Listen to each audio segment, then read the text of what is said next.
Bonjour Patrice. Bonjour. Pour débuter, est-ce que tu peux nous expliquer ton choix de placer cette série aux alentours des années 1740? Qu'est-ce qui te plaisait dans cette période de l'histoire? En fait, c'est un petit peu venu par hasard parce que avant de faire L'Épervier, j'avais fait Barbe Rouge. Donc avec Charlier, cette histoire se passait vers les années 1740.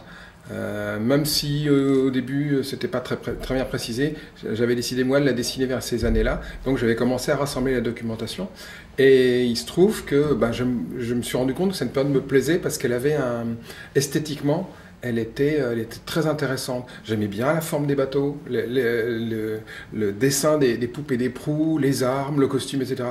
Or, quand on passe des années à travailler sur une série, au moins il faut qu'il y ait que les dessins soient jolis et qu'on aime dessiner ces époques-là. Par exemple, à la fin de l'époque de Louis XVI me plaît moins parce que c'est trop strict, c'est trop anglais, etc. Alors que là, on a vraiment une quintessence de l'art français de l'époque. J'aimais bien, par exemple pour le médiéval, j'aime bien l'époque de Saint-Louis parce que c'est pareil, il y a une cohérence dans l'esthétique de l'ensemble, de l'architecture, etc. J'aime bien des périodes comme ça, en fait. Okay. L'archéologie donc, et l'histoire, hein, on le voit à travers ton album, sont deux matières que tu apprécies énormément. D'où te viennent ces passions en fait? Alors là, ce goût de l'histoire, l'archéologie, j'ai du mal à le situer. Je sais c'est ancien. C'est très ancien, ça remonte vraiment à l'enfance, parce que quand on était enfant, mes parents nous amenaient, j'avais 4 frères, donc on est 5 garçons, on allait visiter des châteaux, des musées, etc. Tous les week-ends, on sortait, on allait voir quelque chose. Et moi, je sais que j'ai fait la même chose avec mes enfants, qui aiment eux aussi l'histoire. Donc je pense qu'il y a cette formation-là. En plus de ça, il y a le fait que mon père avait beaucoup de livres d'histoire à la maison, avec des peintures et tout ça. Et aussi, moi, j'aimais beaucoup les illustrations de Pierre Joubert. Mais des illustrations historiques, pas les illustrations scouts. Donc je pense que le goût que j'ai de l'histoire, c'est les reconstitutions historiques de Pierre Joubert et de tous les peintres pompiers que j'ai aimé quand j'avais 9-10 ans, quoi. La série L'Épervier, de par son traitement réaliste que tu as voulu lui donner, nécessite, je suppose, une masse documentaire importante.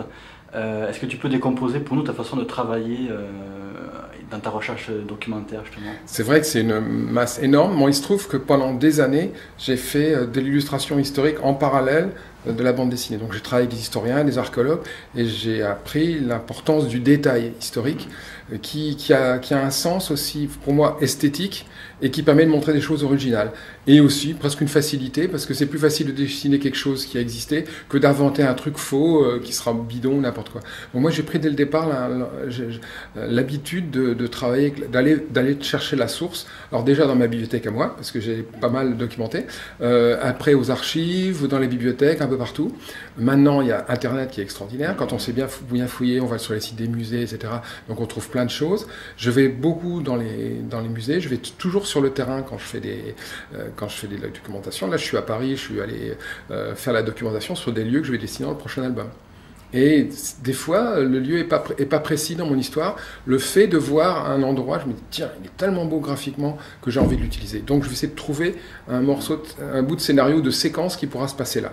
Et des fois, donc voilà, donc je peux très bien avoir des fois une idée de scénario sans décor précis et le trouver après. Ou souvent, j'ai d'abord visité un lieu et je me dis, tiens, dans cet album-ci ou dans le suivant, je pourrais l'intégrer. Je l'ai fait ça pour que ce soit la presqu'île de Crozon, le château de Brest, la tour Vauban, à Camaret ou le fort de Berthaume. C'est des lieux que j'avais visités. Je me suis dit, tiens, ça, cet endroit-là, ça n'a jamais été utilisé, il est magnifique à dessiner, on va faire une histoire qui se passe là. Donc.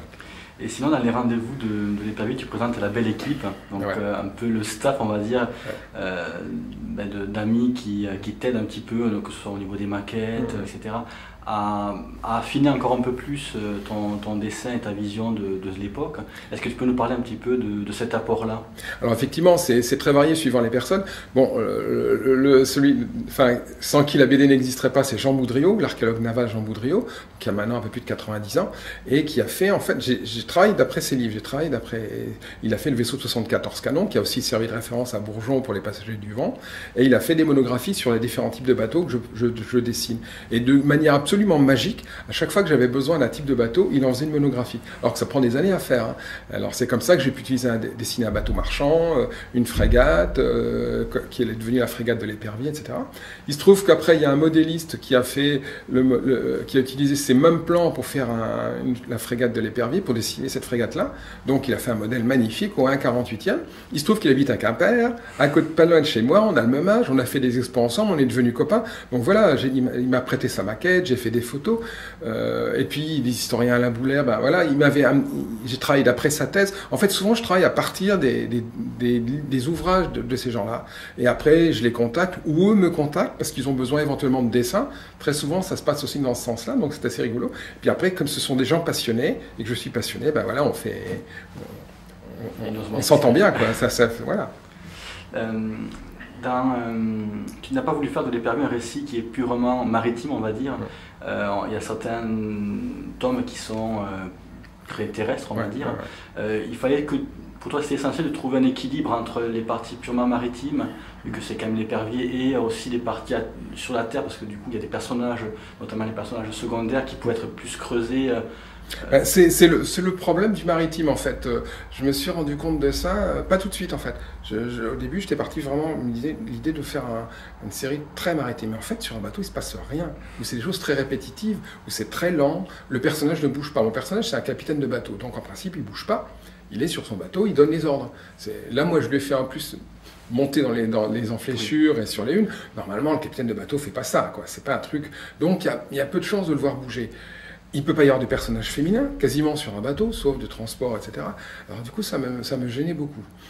C'est pour ça que j'ai développé justement tout ce côté terrestre qui aussi me permettait de montrer des décors. Parce que moi, j'ai commencé... Au départ, c'était aussi la Bretagne. Je voulais montrer la Bretagne, même si j'ai créé cette série quand j'habitais en Provence. Parce que les 2 premiers albums ont été créés en Provence, ont été faits en Provence.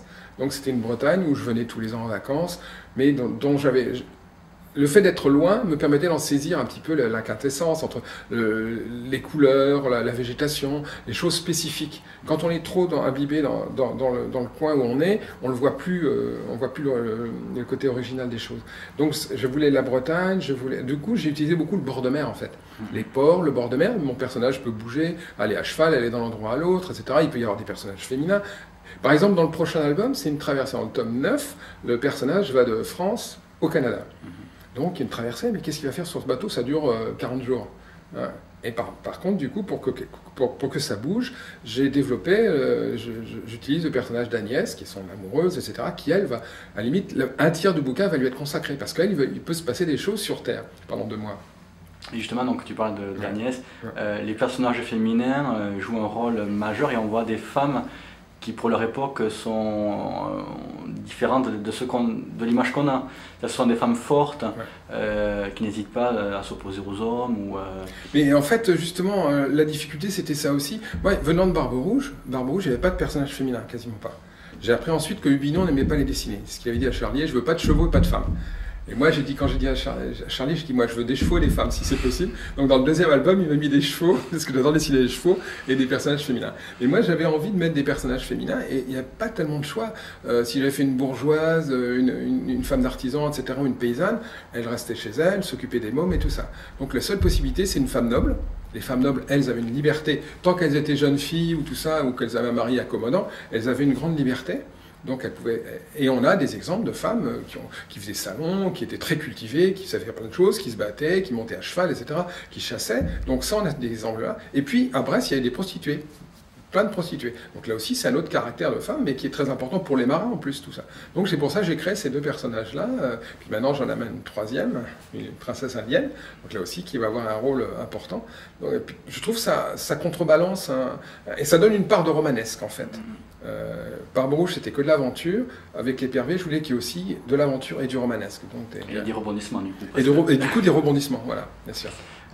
Est-ce que toi, la navigation, ça te parlait avant de commencer?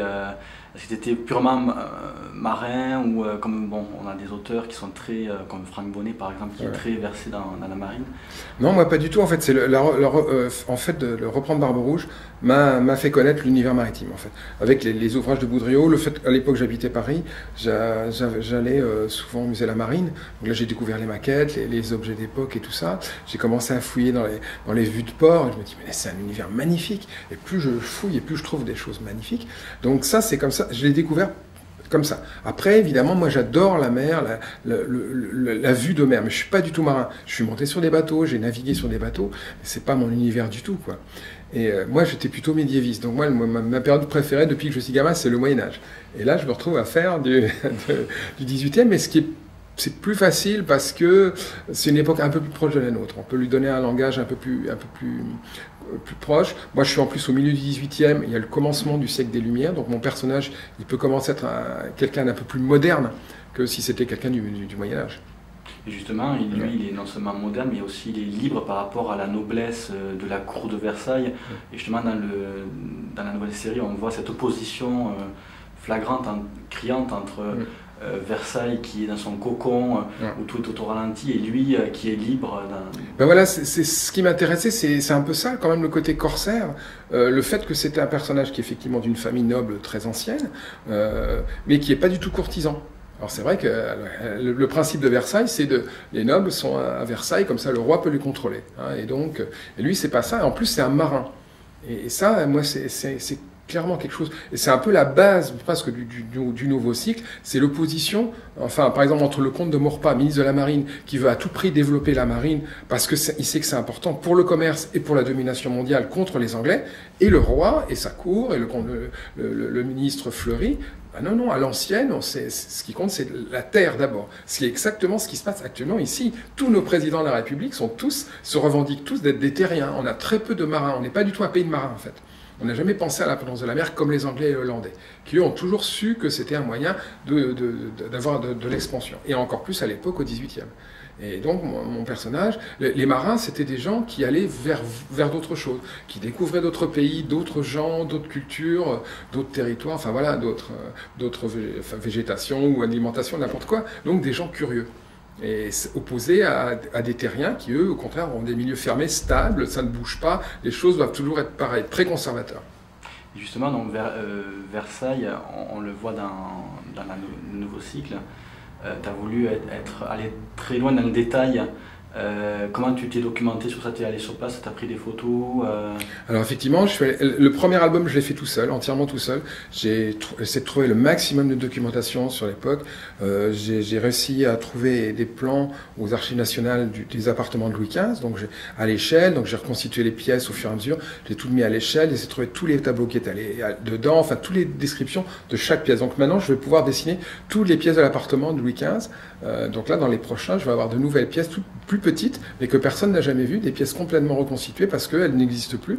Et là, à la suite du premier album, j'ai fait une grosse exposition à Versailles, ce qui m'a permis de rencontrer des gens du château. Donc maintenant, quand j'ai un souci, je peux éventuellement appeler l'architecte en chef de Versailles, Frédéric Didier, ou j'ai eu des visites à l'intérieur, dans des endroits qu'on ne visite pas, par Christian Bollez, un des anciens conservateurs du château de Versailles. Donc voilà, ça c'est des choses très, très, très chouettes. Mais ils étaient étonnés de voir que j'avais déjà ma documentation, que je connaissais. Mais c'est une chose que je fais toujours. En fait, je préfère fouiller le terrain d'abord, parce que ça me permet après, quand je rencontre un spécialiste, de connaître le langage. Et poser les bonnes questions. Et poser les bonnes questions. Parce que si je vais voir quelqu'un sans connaître le sujet, que ce soit la marine ou n'importe quoi, il va me parler de tel ou tel terme d'architecture ou de marine, je ne saurais pas à quoi ça correspond. Et je ne pourrais pas lui poser les choses précises. Alors qu'une fois que moi j'ai débroussaillé vraiment le terrain, que je vois ce que je ce que je n'ai pas, je peux vraiment apprendre encore plus avec les gens, quoi. Il m'ouvre les yeux sur plein de détails. Alors, il y a un personnage qu'on découvre furtivement, un Joseph Pellerin. Est-ce que tu peux nous parler de ce personnage? Est-ce qu'il y a un lien avec ta famille? Alors, Joseph Pellerin n'a pas de lien en principe avec notre famille, mais il se trouve que c'était le secrétaire du comte de Maurepas, donc quelqu'un de très important. Le comte de Maurepas avait deux secrétaires, Salé et Joseph Pellerin. Et Joseph Pellerin, un personnage très intéressant, il a travaillé à la surintendance de la marine à Rochefort et à Brest. Et il avait été engagé par le père de Maurepas, qui était déjà ministre de la Marine, parce qu'il avait réussi à casser des chiffres, des messages codés anglais ou espagnols, je ne sais plus. C'était un spécialiste du chiffrage, de langues anciennes, il parlait je ne sais combien de langues, et c'était un grand spécialiste de la monnaie et des médailles. Donc en fait, il avait une collection extraordinaire de monnaies et de médailles que Louis XVI lui a racheté plus tard, et qui sont le fond du cabinet des médailles en France. Donc il est mort à 99 ans, donc on a des dessins de lui et tout ça. Et je pense avoir identifié un portrait de lui jeune, parce que voilà, comme je fais des recherches sur lui, c'était intéressant. Donc on va le revoir encore un peu plus dans le prochain album. Donc je trouvais intéressant de me montrer ce personnage réel, qui en plus, voilà, l'homonymie étonnante. Et entre les 2 premiers albums de ce nouveau cycle, tu as mis un certain temps. Il y a eu la série qui est venue au milieu, sur laquelle tu as travaillé. Est-ce que tu peux nous parler justement de cette série La série télé, bah oui, en fait. C'est une expérience totalement nouvelle. C'était une expérience, ça faisait 6 ans que ça durait, et moi, ça fait longtemps que j'y pensais même plus. Puis du jour au lendemain, ils sont rentrés en production, ils ont tourné, tout ça. Et donc, ils m'ont toujours contacté, en fait. Ils m'ont envoyé les différentes moutures de scénario. Et donc, moi, c'était toujours étonnant. Mais bon, voilà, je me disais, ça se fera ou si ça se fait pas, c'est pas grave. Si ça se fait, c'est super. Ce qui est très bien, c'est que j'ai pu aller, avant même le tournage, rencontrer tous les chefs d'équipe. Donc, on a discuté avec les gens. Ils voulaient être très, très proches de la BD au niveau des décors, au niveau de la photo, etc. Après, j'ai été sur les tournages, j'ai rencontré les acteurs. Le premier tournage, c'était sur une plage bretonne. Il y avait, tout d'un coup, on déboulait une vingtaine de cavaliers en uniforme, plus des gardes, des mecs qui se poursuivaient, des batailles et tout ça. Je dis, c'est pas possible. Et le producteur qui me dit, écoute, cette journée, ça me coûte un bras. C'est à cause de toi. C'est à cause de toi qu'on s'est levé tôt ce matin, qu'on a froid, parce que ça nous coûte cher. Parce qu'il y a plein de figurants. J'ai vu ça à l'Ocronan.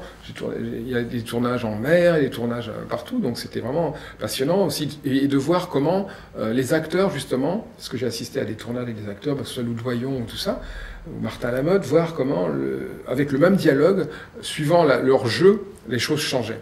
C'est là où je me rendais compte que nous, à côté, en BD, on est un petit peu faiblards de ce côté-là. Est-ce que ça t'a apporté aussi, du coup, des idées de cadrage nouveau? Parce que du coup, le cinéma, au niveau des cadrages, c'est un peu différent de la BD. Est-ce que ça peut amener aussi... En fait, ce que ça a amené, je me suis rendu compte que ce qui était intéressant, c'était aussi justement toutes ces parties romanesques. Parce qu'en fait, eux, comme ils avaient moins de moyens que moi, parce que nous, en BD, on a tous les moyens, en principe, hein, on veut dessiner Versailles, on dessine Versailles, voilà. Eux, bah, c'est compliqué. Il faut faire des accommodements. Par contre, ils ont pu développer la partie romanesque avec le jeu des acteurs, parce que faire pendant 2-3 minutes de film des gens qui se parlent chant contre chant, ça marche très bien. Et là, je me suis rendu compte que justement, ça, et quand j'ai vu le téléfilm, je me suis rendu compte que c'était aussi ça qui m'intéressait. Ces parties-là de romanesque, où justement les relations entre les personnes. Donc ça, je me suis dit, tiens, j'avais déjà commencé à le développer, mais ça m'a intéressé encore plus de le faire, quoi. Et donc, ces jours-ci, tu es exposé à la galerie Daniel Maguen. Est-ce que c'est important pour un auteur de montrer, d'avoir ce contact avec le lecteur, de montrer son travail? Ben oui, je trouve que c'est important parce que en fait, moi, je travaille vraiment tout seul. En plus, étant auteur complet, j'ai pas de recul, j'ai pas de retour. Le seul moyen d'avoir du retour, de voir comment on peut éventuellement toucher les gens, c'est ça. Pour ça que je continue à faire des dédicaces, même si ça m'apporte plus rien ou si c'est des fois crevant, parce que ça me permet de voir, par exemple, quand j'ai lancé des pistes par rapport à certains personnages, voir comment le lecteur l'a reçu. Parce que des fois, j'essaie de le tromper par rapport au caractère de l'un ou l'autre, voir si les hameçons que j'ai lancés, les lignes que j'ai jetées, ont accroché. Et voir après. Et des fois, j'ai modifié le scénario parce que je me suis rendu compte que les gens n'avaient pas compris ce que je voulais dire ou qu'ils avaient compris de travers. Donc, j'ai essayé après de rectifier le tir, quoi. Donc, c'est pour ça, c'est aussi important.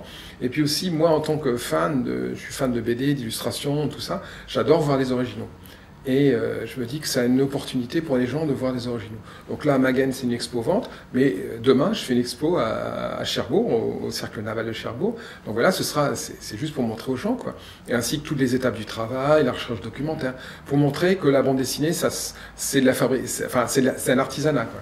Ça commence avec un scénario, des esquisses, des dessins, des couleurs, etc. Je te remercie beaucoup. Merci beaucoup.